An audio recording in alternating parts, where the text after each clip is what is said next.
The Quiet Bloom of Charlotte May.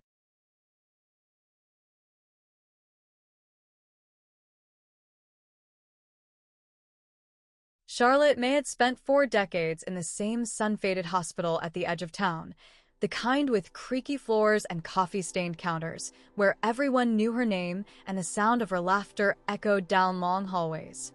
Her black scrubs were always spotless, her presence calm, her hands steady through births, goodbyes, and everything between. One spring morning, she packed a single bag, folded her scrubs neatly inside, and drove north until the pavement ended. Hidden between whispering pines was a crooked log cabin that had once belonged to an old trapper. The roof sagged. The windows blinked dust. But Charlotte saw it not for what it was, but for what it could become. She wore her scrubs every day still, not out of habit, but as quiet armor. A thread to the past, a symbol of who she had been and still was deep down.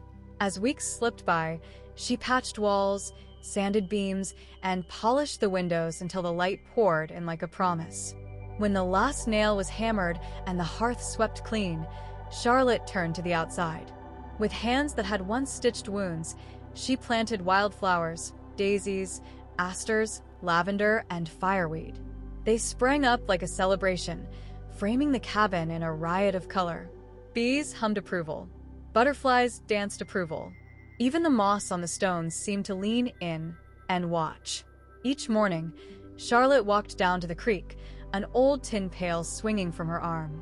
She'd fill it with water for her garden, take a moment to breathe in the mist, and then wander the woods for fallen branches, fuel for winter's hush just around the bend.